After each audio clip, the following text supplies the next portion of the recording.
जय हिंद दोस्तों, स्वागत है आपका आपके अपने परिवार में। कैसे हैं आप लोग, बताइए।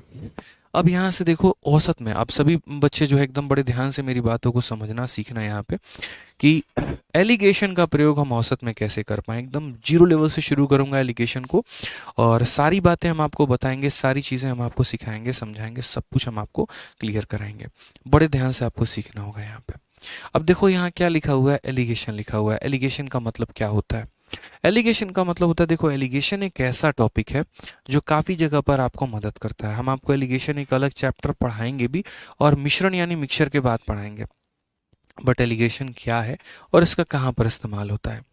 तो जब भी हम किसी दो तरह के क्वांटिटी को बनाकर कुछ नया बनाने की कोशिश करते हैं, दो तरह की क्वांटिटी को मिला के कुछ हम नया बनाएंगे, तो वहाँ क्या इस्तेमाल करते हैं? तो वहाँ पर हम एलिगेशन का प्रयोग करते हैं। जैसे उदाहरण के तौर पे आप समझिए, मैंने कहा कि एक क्लास में मान लीजिए कि लड़कों का औसत वजन हमारा कितना है। तो लड़कों का औसत वजन हमारा, मान लीजिए यहाँ पर लड़कों का औसत वजन हमारा हो जाएगा मान लीजिए 30 किलो यहाँ पे। ठीक है। और एक क्लास में हमारा लड़कियों का औसत वजन हमारा कितना है? तो हम बोलेंगे लड़कियों का औसत वजन हमारा मान लीजिए कि 25 किलो। और पूरी क्लास का औसत वजन कितना है? तो पूरी क्लास का औसत वजन हमारा 28 किलो। तो यहाँ पर मेरे भाई लगेगा एलिगेशन, और ये बताएगा क्या? तो ये हमें लोगों की संख्या का अनुपात बताएगा कि ये किस अनुपात में है मेरे भाई। ठीक है। लड़कों का एक तरफ रखिए, लड़कों का एक तरफ रखिए, और बीच में मेरे भाई पूरी की पूरी क्लास का रखिए, क्योंकि ये पूरी की पूरी क्लास हमारी जो है वो लड़कों और लड़कियों से ही मिलकर बनी है। ठीक है। तो आप इतना समझ जाएंगे कि अच्छा ठीक है, लड़कों को एक तरफ रखना है, लड़कियों को एक तरफ रखना है, और बीच में पूरी क्लास का औसत रखना है। अब जब यहाँ पर हम एलिगेशन लगाएंगे तो हमें मिलेगा क्या? तो देखो, जैसे एवरेज का जो फॉर्मूला होता है वो हमारा फॉर्मूला क्या होता है? तो बोलोगे सर सम और डिवाइडेड बाई क्या हो जाएगा? नंबर हो जाएगा सर। यानी एलिगेशन लगाने में अगर आप एवरेज में एलिगेशन लगा रहे हैं तो आपको रेशियो किसका मिलेगा? नंबर का मिलेगा। आपको रेशियो किसका मिलेगा? तो नंबर का मिलेगा। जो हमेशा नीचे होता है हमें उसी का रेशियो मिलता है। तो ये एक एवरेज है, ये भी एक एवरेज है, और ये भी एक एवरेज है। तो अगर हम एवरेज में एलिगेशन लगा रहे हैं तो हमें संख्याओं का अनुपात मिलने वाला है। अब ये संख्याओं का अनुपात कैसे मिलेगा? तो वो देखिए, कभी भी एलिगेशन में क्या होता है, जो बीच वाली संख्या होती है ना, वो हमेशा इन दोनों के बीच में होती है। एक संख्या से छोटी होती है और एक संख्या से बड़ी होती है। तो क्या होगा? बड़ी वाली इसको घटाएगा। 30 में से मेरे भाई 28 घटाया जाएगा तो कितना आएगा? 2 आएगा। और 28 में से 25 घटाया जाएगा तो कितना आएगा? 3 आएगा। यानी 3 और 2 मेरे भाई क्या होगा? तो अनुपात हो गया। और किसका अनुपात हो गया? तो मेरे भाई यहाँ पर ये नंबर का अनुपात हो गया। किसका अनुपात हो गया? तो ये हमारी संख्याओं का अनुपात हो गया। कोई दिक्कत की बात है? नमस्कार सर। कोई परेशानी की बात है? कोई दिक्कत की बात है? तो यानी हमने यहाँ पर इतना सीख लिया कि जब भी हमें, अगर मान लीजिए एलिगेशन का प्रयोग करना पड़े, जब भी हम एक तरीके से एलिगेशन का प्रयोग करना पड़े, तो हम यहाँ पर बोलेंगे कि ये हमारा बॉयज़ का एवरेज हो जाएगा, यहाँ पर ये हमारा जो है वो गर्ल्स का एवरेज हो जाएगा। यहाँ पर हम क्या लिखेंगे? तो हम यहाँ टोटल का एवरेज लिखेंगे। और दोस्तों ये जब हमें देगा, रेशियो देगा यहाँ पर, तो ये बॉयज़ का हमारा नंबर देने वाला है कि बॉयज़ की संख्या कितनी थी, और रेशियो हमें किसका मिलेगा? तो रेशियो हमें यहाँ पर जो है वो गर्ल्स का हमें नंबर मिलेगा कि गर्ल्स का रेशियो हमारा कितना है। ये छोटी छोटी बातों को आपको समझना है, जीवन भर मेरी बातों को ध्यान रखना है कि आदित्य सर ने ये बात बताया था कि एक तरफ लड़कों का औसत, एक तरफ लड़कियों का औसत, एक तरफ टोटल का औसत, यहाँ पर इनके संख्याओं का अनुपात। ठीक है। Sir class notes hand written होगा क्या? बिल्कुल, जो हम आपको पढ़ा रहे हैं यहीं आपको मिलेगा। ठीक है, आ जाइए तो क्वेश्चन में पढ़िए ज़रा। क्वेश्चन नंबर 64 हमारा CHSL में जो है पूछा गया, बड़ा प्यारा सा सवाल है, वो पढ़िए आप। यहाँ पर क्या बोला गया?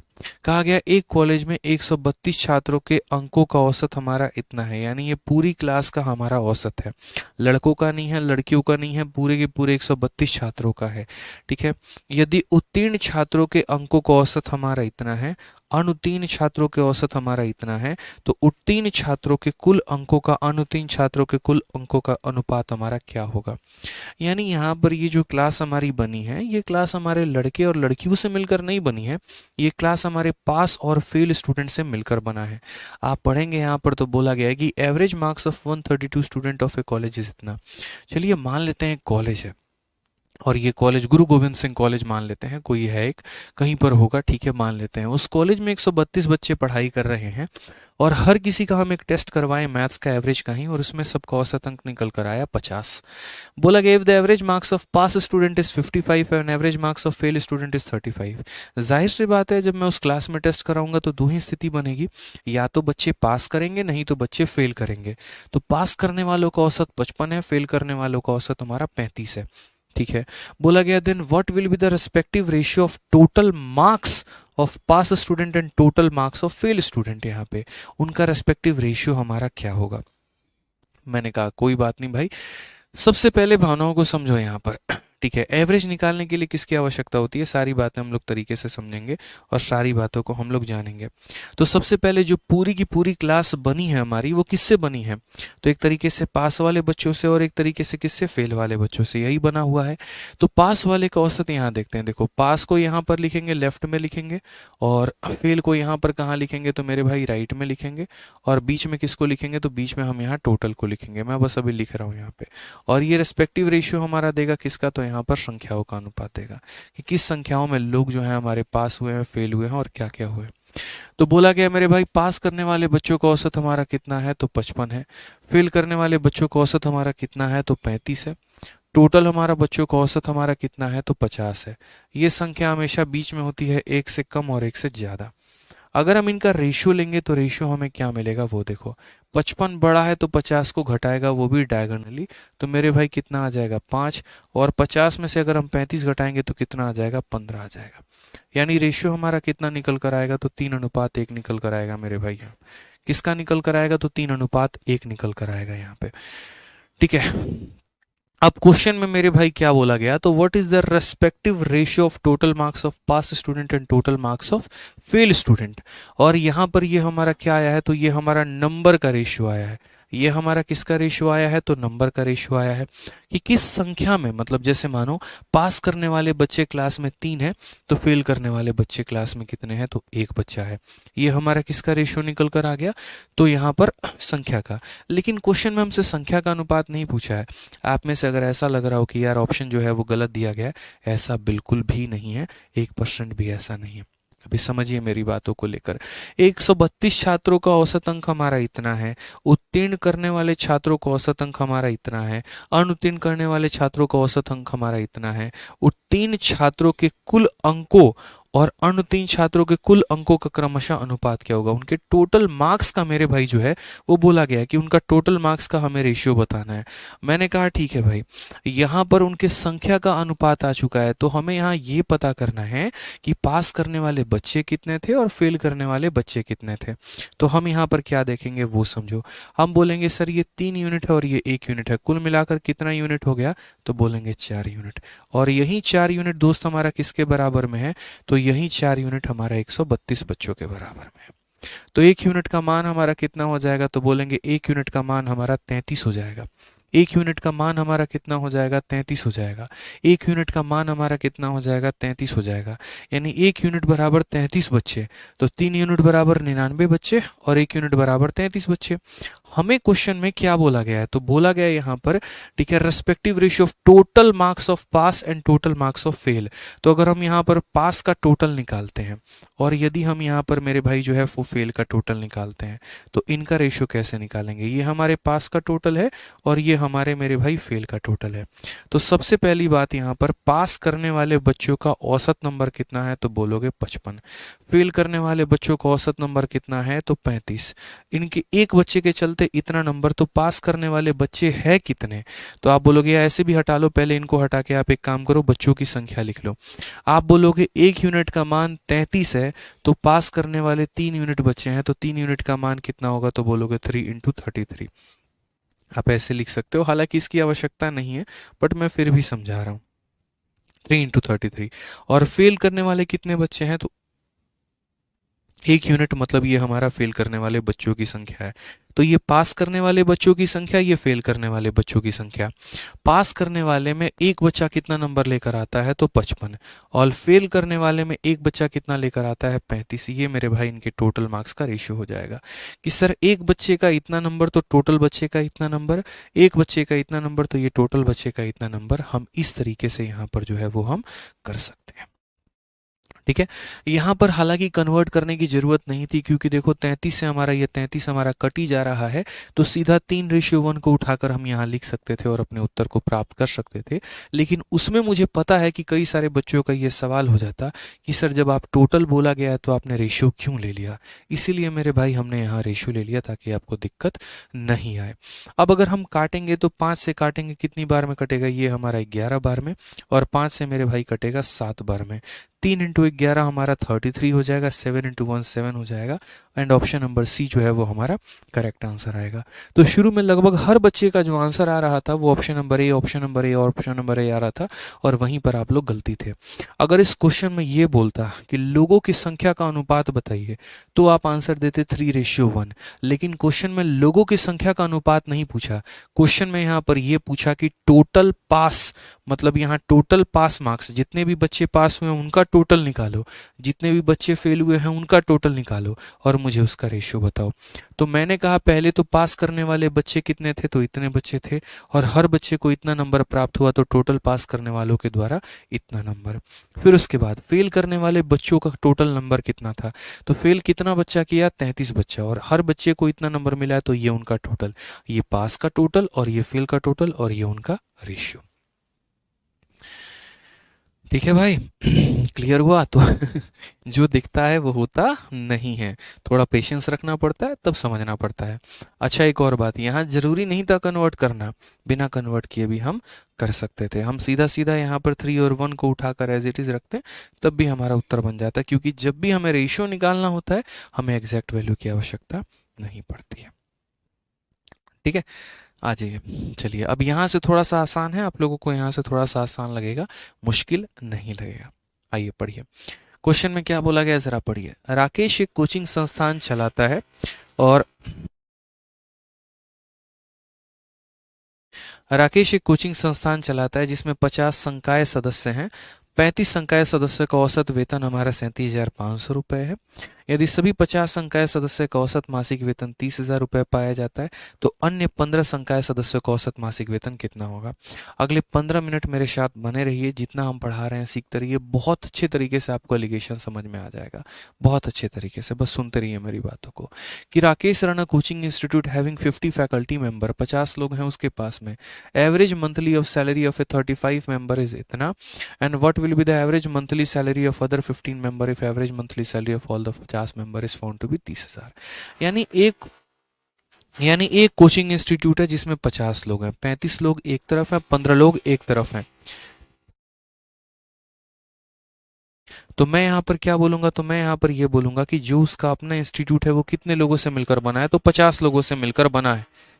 ठीक है, 35 लोग एक तरफ हो गए, 15 लोग एक तरफ हो गए, दोनों लोगों को मिला देंगे तो 50 लोग आएंगे। तो मैं यहाँ पर क्या बोलूंगा, 35 लोगों का मेरे भाई औसत वजन मुझे यहाँ लिखना है, 15 लोगों का औसत वजन मुझे यहाँ लिखना है, 50 लोगों का औसत वजन हमारा यहाँ पर लिखना है, और नीचे क्या लिखेंगे, तो लोगों की संख्या का अनुपात हम यहाँ पर लिख देंगे। ठीक है, तो अगर हम बात करते हैं तो यहाँ पर देखो, जो पूरा का पूरा क्लास बना है वो 50 लोगों से बना हुआ है। तो अगर हम यहाँ बात करें तो क्या हो जाएगा, तो 35 लोगों का औसत वजन 37,500। तो ये जो 37,500 है ये हमारा कितने लोगों का औसत वजन है, तो 35 लोगों का है, तो इसको यहाँ पर लिख दिया। फिर बाकी 15 लोगों का औसत वजन हम कितना मान लेते हैं, x मान लेते हैं। पूरी की पूरी क्लास का औसत वजन हमारा कितना हो जाएगा, 30,000 हो जाएगा। मैंने पहले ही कहा था, यहाँ पर औसत, यहाँ पर औसत, यहाँ पर औसत, और नीचे में क्या लिखेंगे, लोगों की संख्या। ये कितने लोगों का है, तो बोलेंगे 35 लोगों का। ये कितने लोगों का है, तो बोलेंगे 15 लोगों का। बस मेरे भाई बात खत्म, औसत औसत औसत और यहाँ पर संख्या। ठीक है, क्लियर है ये बात, यहाँ कोई दिक्कत की बात है, कोई परेशानी की बात है, बोलेंगे नहीं सर। अब देखिए, 5 से यदि आप काटते हैं 3 बार में, और 5 से यहाँ पर काटते हैं आप 7 बार में, कई तरीके से आप इस सवाल को बना सकते हैं। इसको बनाने के दो तीन तरीके हैं, ठीक है। तो जरा घटाओ 37,500 में से, देखो इसको माइनस करो, तो 37,500 में से 30,000 अगर आप घटाएंगे तो 7,500 निकल कर आएगा। तो आप यहाँ पर क्या बोलेंगे, तो बोलेंगे 3 लोगों के चलते 7,500, 3 लोगों के चलते कितना हो जाएगा 7,500, 3 लोगों के चलते 7,500, तो एक व्यक्ति के चलते 2,500, कितना हो जाएगा मेरे भाई, एक व्यक्ति के चलते 2,500 हो जाएगा। तो अगर एक व्यक्ति के चलते 2,500 हो जाएगा तो 7 लोगों के चलते कितना हो जाएगा मेरे भाई, ये बताओ। 7 लोगों के चलते कितना हो जाएगा, एक के चलते 2,500, तो 7 लोगों के चलते कितना हो जाएगा 17,500, देखो ठीक है। 3 के चलते मेरे भाई 7,500, तो 7 के चलते कितना हो जाएगा, तो बोलोगे 17,500 मेरे भाई, कितना बोलोगे, तो बोलोगे सर 17,500 यहाँ पे। अब देखो क्या होता है, एलिगेशन का एक नियम होता है। आप ये देखो, इसमें आपने इसको जोड़ा है तो ये मिला है, इसमें से आप इसे घटा दो तो मेरे भाई x मिलेगा, यानी x का मान हमारा कितना आ जाएगा, तो x का मान हमारा 30,000 हो जाएगा, और उसमें से कितना घटाना होगा 17,500, तो आपको मिलेगा मेरे भाई 12,500। अगर बच्चों एकदम बेसिक वाला कैलकुलेशन आप रखेंगे ना तो कभी भी सिलेक्शन आपका नहीं हो पाएगा। ध्यान रखिए, थोड़ा सा अच्छा कंसेप्ट आपको बनाना पड़ेगा, थोड़ा सा अच्छे कैलकुलेशन आपके होने पड़ेंगे, तभी आप बाकी लोगों की भीड़ में आगे बढ़ पाएंगे, नहीं तो बहुत मुश्किल हो जाएगा। ठीक है, ये एलिगेशन का एक ट्रिक होता है, एक तरीका होता है कि अगर मुझे इसमें इसको जोड़ने पर ये मिल गया है, तो अगर एक तरफ मैंने जोड़ा है तो दूसरी तरफ मैं क्या करूंगा, घटाऊंगा। तो दिस प्लस दिस बराबर दिस, तो दिस माइनस दिस बराबर दिस, हमें यहाँ पर ये मिलने वाला है। जब आप दो तीन क्वेश्चंस को यहाँ लगाना शुरू करेंगे ना, तब आपको मेरे भाई फायदा महसूस होगा और चीज़ें क्लियर होंगी। जैसे आप एक और क्वेश्चन को यहाँ देखिए, आपको और बढ़िया तरीके से समझ में आएगा। देखिए इस सवाल को क्या बोला गया है, in a class of 60 student 20 are girls, the average weight of the boys in a class is इतना, while that of a girl is 35 kg. What is the average weight of entire class? Correct to 2 decimal place. वही question जो मैंने आपको शुरू में समझाया था कि ये क्लास दो भागों में बटा है, लड़के तथा लड़कियों से। लड़कों का औसत इतना है, लड़कियों का औसत इतना है, पूरे क्लास का औसत हमारा कितना होगा। आ गया ना वही सवाल वापस से घूम के। ठीक है, तो पढ़ो, 60 विद्यार्थियों की एक कक्षा में 20 लड़कियां हैं। तो अगर हम बात करते हैं यहाँ पर, एक तरफ हम गर्ल्स लिखते हैं और एक तरफ हम बॉयज लिखते हैं। नंबर को हम कहाँ लिखते हैं, तो नंबर को हम लोग लिखते हैं नीचे। ठीक है, छोटी छोटी बातें, जैसे मानो कोई बच्चा है यहाँ पर, वो सोच रहा है हम किसको कहाँ लिखे, तो बोलेगा 60 विद्यार्थियों में 20 लड़कियां, ये लड़कियों की संख्या कहाँ लिखी जाएगी, तो संख्या हमेशा नीचे लिखी जाती है, संख्या हमेशा नीचे लिखी जाती है। तो लड़कियों की संख्या हमारी नीचे लिखी जाएगी। 60 में अगर 20 लड़कियां हैं तो लड़के हमारे कितने हैं, तो 40 है। लड़के हमारे कितने हैं, तो 40 हैं। अब आ जाओ यहाँ पर, लड़कों का औसत भार 40 किलोग्राम है। तो लड़कों का औसत भार, तो औसत कहाँ लिखा जाता है, ऊपर। तो लड़कों का औसत हमारा कितना है, 40, तो वो हमारा ऊपर लिखा जाएगा। और लड़कियों का औसत भार 35 है, तो लड़कियों का औसत भार 35 है, तो वो कहाँ लिखा जाएगा, ऊपर। टोटल क्लास का औसत हमारा कितना है, x है, तो वो हमारा लिखा जाएगा नीचे। क्या इसमें कहीं पर आपको कोई दिक्कत आया, बताइए, बोलिए, कहीं पर कोई दिक्कत आया कि सर यहाँ लड़कियों की संख्या, यहाँ लड़कों की संख्या, यहाँ लड़कियों का औसत, यहाँ लड़कों का औसत, और बीच में क्या आता है, पूरी क्लास का औसत।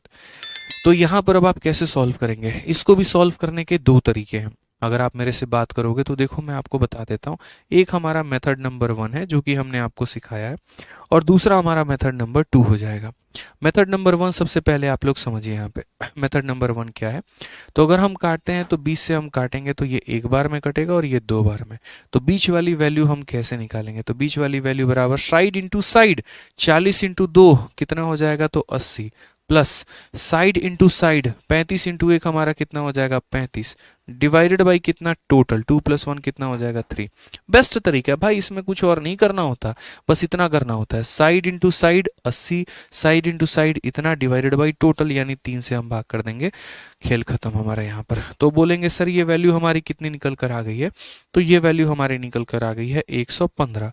कितना निकल कर आ गया, 115। 115 को हम 3 से भाग करते हैं, 3 का सर 3 गुना 9 होगा, और 25 हो गया, 3 से 8 बार में 24 हो जाएगा, एक हमारा 38.33 करके आएगा, और ये हमारा कौन सा ऑप्शन होगा, option number B for Bahubali. ठीक है, तो ये हमारा इस तरीके से हम सॉल्व करेंगे। मैंने कहा ना आप मुझे अगला 15 मिनट दीजिए, पूरा एलिगेशन घोल के पिला देंगे आप लोगों के दिमाग में, ये हमारा वादा है आपसे, बस मेरी बातों को सुनिए। ठीक है, क्वेश्चन में क्या बोला गया है, एक परीक्षा में 80 छात्रों द्वारा प्राप्त किए गए औसत अंक हमारा 50 है। ये 80 छात्रों का मेरे भाई औसत अंक है। यदि उत्तीर्ण छात्रों का औसत अंक इतना है और परीक्षा में अनुत्तीर्ण होने वाले छात्रों का औसत इतना है, तो परीक्षा में अनुत्तीर्ण होने वाले छात्रों का अंक हमारा क्या है। कितना प्यारा सवाल है बताओ। यानी जाहिर सी बात है कि ये क्लास दो भाग में बटा है, एक पास करने वालों में और एक फेल करने वालों में। दो तरह के बच्चे हैं क्लास में। तो average marks obtain by 80 student in an examination is 50, average of pass student is 55 and number of fail student are इतना। What is average marks of student to fail the examination. मैंने यहाँ पर कहा कि भाई देखो, यहाँ पर क्या बोलेंगे, तो ये हमारा पास का एवरेज हो जाएगा, यहाँ पर हमारा फेल का एवरेज हो जाएगा, यहाँ पर हमारा टोटल का एवरेज हो जाएगा। ऐसे ही हम लिखते हैं यहाँ पर। और यहाँ क्या लिखेंगे, तो पास जितने बच्चे हुए हैं उनकी संख्या, जो बच्चे मेरे भाई फेल हुए हैं यहाँ पर उनकी संख्या, यही हमारा रेशियो होता है। अब जो डेटा हम वहाँ से उठाएंगे वही डेटा हम यहाँ पर मिटाएंगे, सीधी सी बात है, और कोई बात यहाँ पर नहीं है। तो बोलेंगे परीक्षा में 80 छात्र द्वारा प्राप्त किए गए औसत अंक 50 है। तो ये किसका औसत अंक है, 50 किसका है, पास वालों का है, फेल वालों का है, टोटल का है। तो बोलोगे पूरे के पूरे 80 छात्रों का है, यानी टोटल का है। टोटल का औसत 50 है, तो यहाँ पर इसको मिटाएंगे और यहाँ पर इसकी जगह पर क्या लिखेंगे, तो इसको मिटा के मेरे भाई टोटल का औसत यहाँ लिखेंगे। फिर अगला लाइन पढ़ो, उत्तीर्ण छात्रों का औसत अंक 55 है, पास करने वालों का एवरेज जो है वो हमारा 55 है। तो पास करने वालों का एवरेज मिटाओ और यहाँ पर पास करने वालों का एवरेज लिखो, ठीक है। और परीक्षा में अनुत्तीर्ण होने वाले छात्रों की संख्या, ये संख्या है, औसत नहीं है, कंफ्यूज मत होना। औसत अलग है, संख्या अलग है। औसत को ऊपर लिखते हैं, संख्या को नीचे लिखते हैं। तो ये जो बोला गया परीक्षा में अनुत्तीर्ण होने वाले छात्रों की संख्या है, ये हमारा क्या है, तो number of student to fail. और फेल करने वाले बच्चे कितने हैं, 30। फेल करने वालों का नंबर कितना है, 30। तो फेल करने वालों का नंबर जो है वो यहाँ लिखेंगे। सिंपल सी बात है यहाँ पे, ठीक है। परीक्षा में अनुत्तीर्ण छात्रों का औसत अंक हमारा क्या है, ठीक है। अब पहले मुझे एक बात बताओ, यहाँ पर पूरे क्लास में कितने बच्चे थे, 80 बच्चे थे। 80 में फेल करने वाले 30 है, तो पास करने वाले कितने होंगे, कॉमन सेंस लगाना, बोलोगे गुरुदेव 50। 80 बच्चे थे ना, 30 फेल हो गए, तो पास कितने हैं, 50। तो यहाँ पर ये वाला संख्या ऑटोमेटिक अपने बुद्धि का प्रयोग करके निकालना था। 80 में से 30 माइनस कर दो तो 50 बचेगा। अब मुझे एक बात बताओ, यहाँ पर क्या इस फेल का एवरेज नहीं निकाल सकते हो, क्वेश्चन में यही बोला गया ना, what is average marks of student to fail. Fail करने वालों का यहाँ पर जो है औसत हमारा कितना है, निकाल सकते हैं कि नहीं, तो बोलेंगे हाँ सर। तो फेल करने वालों का औसत अगर हम बात करते हैं तो बोलेंगे सर ये हमारा हो जाएगा x, ठीक है। अब वही मेथड जो हम आपको बताए हैं आप उससे निकालिए कि बीच वाली वैल्यू यदि आपको निकालनी है, ये बीच वाला वैल्यू निकालना है, तो side into side, side into side, तो साइड इंटू साइड का मतलब 55 इंटू 5 प्लस हमारा साइड इंटू साइड यानी 3 इंटू एक्स हमारा, और डिवाइडेड बाई कितना हो जाएगा, टोटल। तो टोटल हमारा कितना है, 5 प्लस 3 हमारा 8 है, तो 8, ठीक है। तो फिर से रिपीट करता हूँ, यहाँ पर साइड इंटू साइड हम कर देंगे, फिर यहाँ पर साइड इंटू साइड कर देंगे, तो side into side plus side into side divided by कितना, टोटल यहाँ पे, ठीक है। अगर हम बात करते हैं तो मल्टीप्लाई करेंगे तो 8 बचे हमारा कितना हो जाएगा, 400 हो जाएगा। 55 का 5 गुना हमारा कितना हो जाएगा, तो बोलेंगे सर 275, और प्लस हमारा कितना हो जाएगा 3x।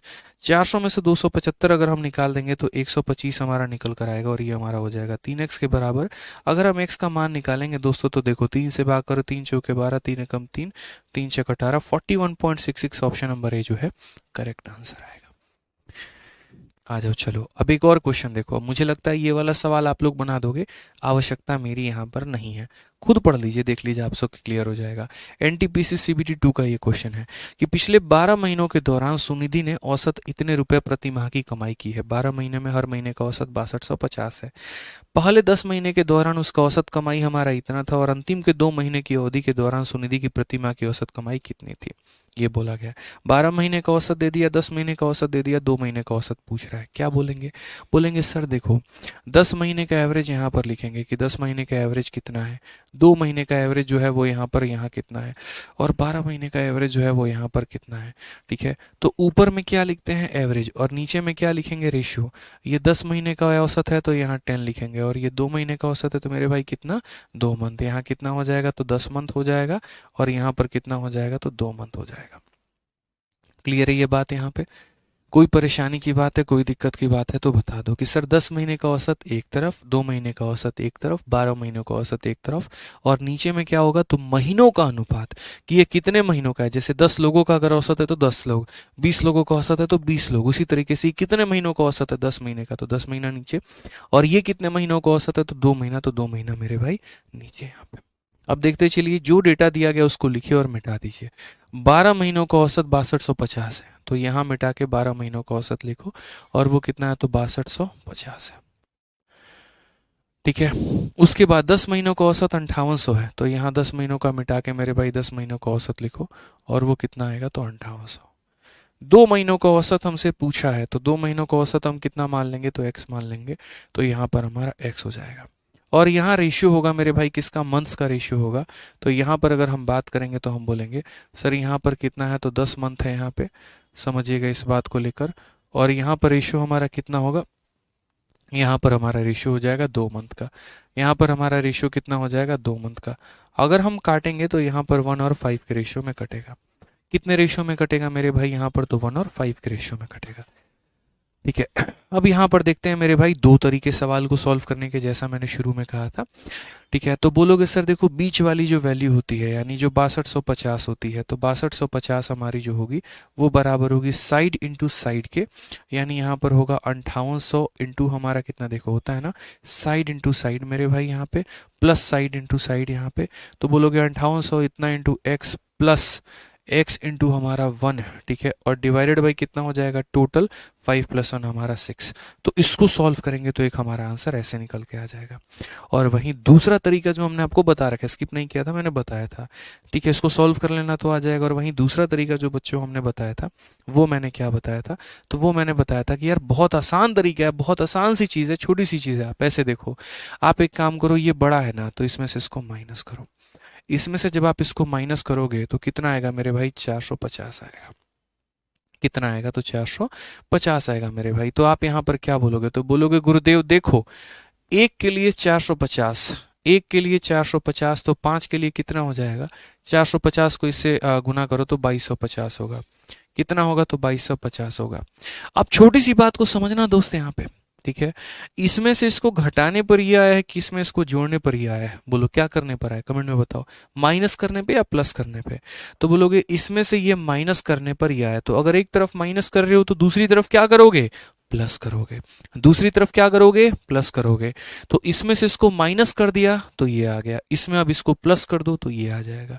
क्लियर हिसाब किताब भाई, इतना आसान कहाँ सीखा होगा, सोचो यार बढ़िया तरीके से। तो क्या बोलोगे, तो बोलोगे x की वैल्यू कितनी हो जाएगी सर 6250 में 2250 को जोड़ दीजिए, ये हमारा x का मान निकल के चला आएगा, और वो हमारा कितना होगा तो 8500 सर।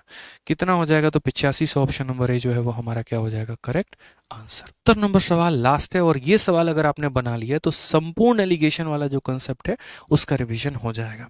चलिए आइए साथ पढ़ते हैं, सवाल को बनाने की कोशिश करते हैं। एक कक्षा में 72 विद्यार्थियों में से लड़कों की संख्या लड़कियों की संख्या से 40% अधिक है। एक परीक्षा में सभी विद्यार्थियों का औसत अंक 63 है। यदि लड़कियों का औसत अंक लड़कों की तुलना में 30% अधिक है तो लड़कियों का औसत अंक कितना होगा। ये भी सवाल हमारे ICAR मेंस का क्वेश्चन है। कैसे बनाएंगे देखिए, सेम तरीके से पहले मुझे पता कर पढ़ने के बाद सवाल में पता चल गया, एक तरफ लड़कियों का औसत कहा गया, एक तरफ लड़कों का औसत कहा गया, एक तरफ टोटल का औसत कहा गया है। मतलब यहाँ पर हमें क्या लगाना है तो एलिगेशन लगाना है। क्या लगाना है मेरे भाई, एलिगेशन लगाना है। और एलिगेशन जब प्रयोग करना है दोस्त यहाँ पर, तो हम क्या करेंगे, तो हम बोलेंगे सर देखिए यहाँ पर एक तरफ हम लड़कों का औसत लिखेंगे, यहाँ बॉयज़ का एवरेज, एक तरफ हम क्या लिखेंगे गर्ल्स का एवरेज, एक तरफ हम क्या लिखेंगे टोटल का एवरेज, यहाँ पर क्या लिखेंगे मेरे भाई बॉयज़ की संख्या लिखेंगे, और यहाँ पर क्या लिखेंगे तो गर्ल्स की संख्या लिखेंगे। पूरा पूरा यहाँ पर सारी बातें लिख देंगे। अब जैसा मेरे भाई यहाँ बोला गया, एक एक लाइन यहाँ से पढ़ेंगे और यहाँ पर अपना डेटा जो है वो हम लिखते चलेंगे। तो पढ़िए जरा, कक्षा में 72 विद्यार्थियों में से लड़कों की संख्या लड़कियों की संख्या से 40% अधिक है। बेचारियों का जो भी संख्या होगा उससे ये 40% अधिक होगा। तो क्यों ना एक काम करते हैं, हम यहाँ पर जो है वो इसे 100 मान लेते हैं। अगर लड़कियों की संख्या को हम 100 मान लेंगे तो इससे 40% अधिक ये कितने हो जाएंगे 140। अब आप बोलोगे सर हम इस 100 यहाँ पर इस 72 का क्या करें, कुछ मत करो, इसको रहने दो, क्योंकि जब रेशियो ही लेना है तो मेरे भाई एग्जैक्ट वैल्यू की क्या आवश्यकता है, कोई आवश्यकता नहीं है, ये पागल बनाने का काम है और कोई काम नहीं है। समझ गए? तो यहाँ पर number of boys 40% more than number of girls, तो जो भी है उससे 40% ज्यादा मान लेते हैं। ठीक है, average score of all the student in a test is 63, पूरे बच्चों का औसत 63 है। तो 63 को यहाँ लिखोगे, बीच में लिखोगे, बोलोगे टोटल का है तो बीच में लिखेंगे, इसलिए 63 हमारा बीच में रहेगा। तो यहाँ पर 63 को बीच में लिखा जाएगा। ठीक है, average score of girls is 30% more than the boys, girls का जो औसत है वो इससे 30% ज्यादा है। कितना है मेरे भाई? 30% ज्यादा है। तो अगर मेरे भाई 30% ज्यादा है तो यानी अगर ये 10 है तो ये 13 है, या ये 100 है तो 130 है, किसी भी तरीके से कह लो। 100 का 30% 30 होता है, तो इसे 100 मानोगे तो 130 बन जाएगा। या यदि यदि इसे मेरे भाई यहाँ पर आप क्या करते हो, यदि आप इसे 10x मानते हो तो इसका 30% 3 होता है। ठीक है, 10x का मेरे भाई देखो, 10x का 30% कितना होगा? तो 10x का 30% मेरे भाई यहाँ पर 3 होगा। तो बोलोगे सर 3 होगा तो इसमें 3 ज़्यादा है, यानी ये 13 हो जाएगा। ठीक है, इतना तो छोटा मोटा परसेंटेज आप लोग को आता होगा, इतना हम मान के चलते हैं। तो ये हमारा 13x हो जाएगा। ठीक है, एवरेज स्कोर ऑफ गर्ल्स, मेरे भाई गर्ल्स का हमारा औसत पूछा गया कि ये लड़कियों की संख्या का हमारा औसत कितना होगा। हालांकि ये 13 का मल्टीपल है, और 13 का मल्टीपल देखो, ये गर्ल्स का क्या होगा? 13 का मल्टीपल। तो एक काम करो, क्वेश्चन को सॉल्व करने के पहले ये देख लो 13 का मल्टीपल कौन सा है। अगर एक ही ऑप्शन 13 का मल्टीपल निकला तो उसी को टिक करके आगे बढ़ जाना। तो हमने यहाँ पर कहा 13 का 5 गुना 65 होता है और ये 65 ये भी 13 से कटेगा। 13 का 5 गुना 65 हो गया मेरे भाई, और 78, 13 छक 78, ये भी हमारा कट रहा है।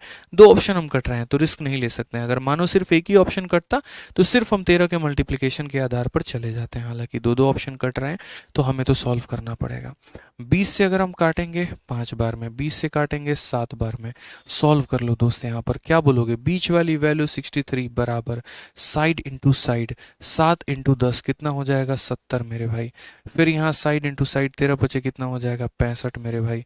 और डिवाइडेड बाई टोटल यानी 7 जमा 5 हमारा 12 हो जाएगा। सॉल्व कर लो, 12 3 36, ठीक है, 12 छक 72 और 3 हमारा 75 और 7 6 13 मेरे भाई 135 यहाँ पे।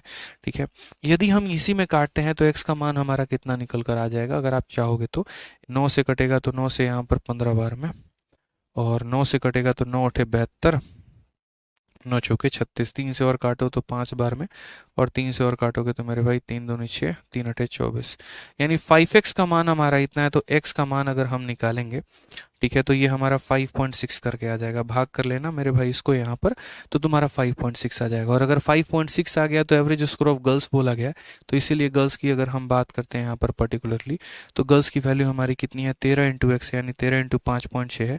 13 पचे 65, 13 छक 78, 65, और मेरे भाई ये 72.8 हमारा आ जाएगा। कोई दिक्कत की बात नहीं, ऑप्शन नंबर सी जो है वो हमारा करेक्ट आंसर है। ठीक है, ठीक है, तो बढ़िया से पढ़ाई करना, जितनी करा दी है उतनी क्लासेस को बढ़िया से सीखो। बाकी मिलेंगे अगली क्लास में। ठीक है, चलो मिलते हैं। बहुत बहुत धन्यवाद आज के लिए, इतना जुड़ने के लिए बहुत बहुत धन्यवाद। Thank you.